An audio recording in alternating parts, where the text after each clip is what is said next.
Hello everybody. आज जो topic हम कवर करने जा रहे हैं वो है स्पेसिफिक टॉर्ट। लेक्चर को स्टार्ट करते हैं एक क्वेश्चन के साथ। अगर कोई गवर्नमेंट ऑफिसर है और वो अपना काम कर रहा है और उसके काम करने के दौरान उससे कोई ऐसी गलती हो जाती है जिससे आपको डैमेज पहुंचता है, आप उस गवर्नमेंट ऑफिसर को सू कर देते हैं।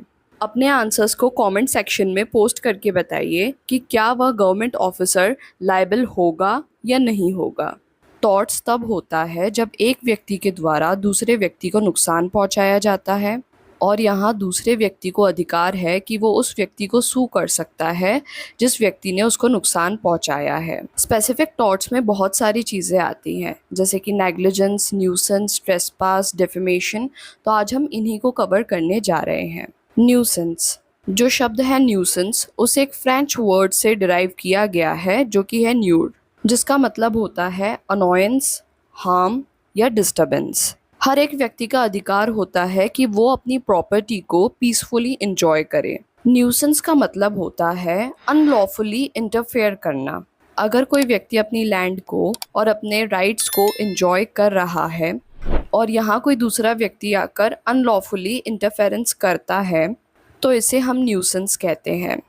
अब वो किसी भी तरह से इंटरफेयर कर सकता है, नॉइस के द्वारा, वाइब्रेशन के द्वारा, हीट के द्वारा, स्मोक के द्वारा, smell, fumes, water, gas, electricity या फिर किसी डिजीज प्रोड्यूसिंग जर्म के द्वारा। न्यूसेंस दो टाइप्स के होते हैं, पब्लिक न्यूसेंस और प्राइवेट न्यूसेंस। अगर कोई व्यक्ति ऐसा है जो कि पब्लिक को ही परेशान कर रहा है, कोई इंटरफेरेंस कर रहा है वहाँ पर, तो हम इसे कहेंगे कि ये पब्लिक न्यूसेंस है। एग्जाम्पल के लिए, अगर कोई व्यक्ति सड़क के बीच में गड्ढा कर देता है तो यहाँ पर सभी को उससे समस्या आएगी, तो ये एक एक्ट है पब्लिक न्यूसेंस का। अगर कोई व्यक्ति है जो कि एक पर्टिकुलर व्यक्ति के राइट्स के एंजॉयमेंट में इंटरफेरेंस पैदा कर रहा है तो हम इसे प्राइवेट न्यूसेंस कहेंगे। फॉर एन एग्जाम्पल, अगर आपका नेबर है और वो बहुत ज़ोर से लाउड म्यूज़िक बजाता है और उससे आपको काम करने में प्रॉब्लम होती है और जो नॉइज़ वहाँ पे क्रिएट होता है वो टॉलरेट भी नहीं कर पा रहे आप, तो इसे हम प्राइवेट न्यूसेंस बोलेंगे। सेंसिटिव प्लेंटिफ, अगर यहाँ पर जो प्लेंटिफ है वो सेंसिटिव है और यहाँ पर जो डिफेंडेंट है वो किसी ऑर्डिनरी व्यक्ति के लिए जितना रीज़नेबल होता उतना ही रीज़नेबल इस प्लेंटिफ के लिए भी था, पर जो कि ये प्लेंटिफ सेंसिटिव है इसलिए इसको डैमेज हुआ, तो यहाँ पर हम डिफेंडेंट को लायबल नहीं मान सकते हैं। एग्जाम्पल के लिए, बहुत ज़्यादा ट्रैफिक होने की वजह से सभी लोग वेट कर रहे थे। ये सबके लिए न्यूसेंस नहीं था, पर ऐसा व्यक्ति जो कि बीमार है और उसे जल्द से जल्द हॉस्पिटल पहुंचना है, ऐसे व्यक्ति के लिए ये एक न्यूसेंस था, पर यहाँ पर किसी को भी लायबल नहीं माना जा सकता है। अगर प्लेंटिफ सेंसिटिव है तो यहाँ पर डिफेंडेंट की गलती नहीं है अगर उसने रीज़नेबल केयर बरती है, उसके बावजूद भी कोई नुकसान हो गया है तो। मैलिस, अगर कोई एक्शन ऐसा है जो कि लॉफुल है तो यहाँ पर वो अनलॉफुल नहीं हो जाता अगर उसे किसी ईविल मोटिव के साथ में किया गया हो। हाँ, पर अगर कोई ऐसा गलत कार्य है जो कि ईविल मोटिव के साथ में किया गया है तो यहाँ पर जो डिफेंडेंट है वो लायबल हो जाता है। तो अगर कोई व्यक्ति दुर्भावना से कोई लीगल काम करता है तो यहाँ पर वो लायबल नहीं होगा, पर अगर वो दुर्भावना से कोई गलत काम करता है तो वो यहाँ पर लायबल हो जाएगा। स्टैट्यूटरी अथॉरिटी, अगर कोई कार्य किया जा रहा है जिसे करने के लिए स्टैट्यूट के द्वारा अथॉरिटी दी गई है तो यहाँ पर वो कार्य गलत नहीं हो सकता है। अगर ऐसे कार्य से कोई न्यूसेंस भी क्रिएट हो जाता है तब भी कोई लायबल नहीं होगा। डिफेमेशन, अगर किसी व्यक्ति की रेपुटेशन को इंजर किया जाता है तो यहाँ पर इसे डिफेमेशन कहा जाता है। इंग्लिश लॉ के हिसाब से एक्शन फॉर डिफेमेशन को दो पार्ट्स में डिवाइड किया जा सकता है, लायबल और स्लैंडर। अगर किसी डिफेमेटरी स्टेटमेंट को पब्लिश कर दिया जाता है तो हम इसे स्लैंडर कहते हैं। लायबल का मतलब होता है डिफेमेटरी स्टेटमेंट को राइट या फिर प्रिंट करके किसी परमानेंट फॉर्म में रिप्रेजेंट करना। डिफेमेशन को हम ऑलरेडी डिटेल में कवर कर चुके हैं, लिंक आपको ऊपर दिखाई दे रही होगी।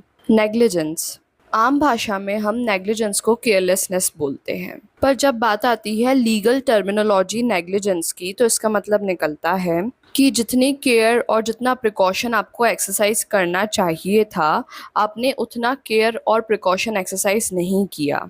अगर ऐसा होता है कि आपका कोई लीगल ड्यूटी नहीं है कि आपको यहाँ पर केयर रखनी थी, आपको यहाँ पे प्रिकॉशन बरतना था, तो यहाँ कोई भी लीगल कॉन्सिक्वेंस अराइज नहीं होगा।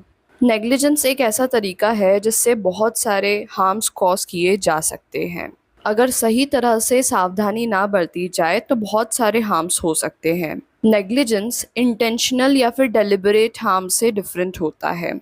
एक गलत काम तो ऐसा होता है जो कि आप जान करके करते हो, तो उसे हम इंटेंशनल हार्म बोलेंगे।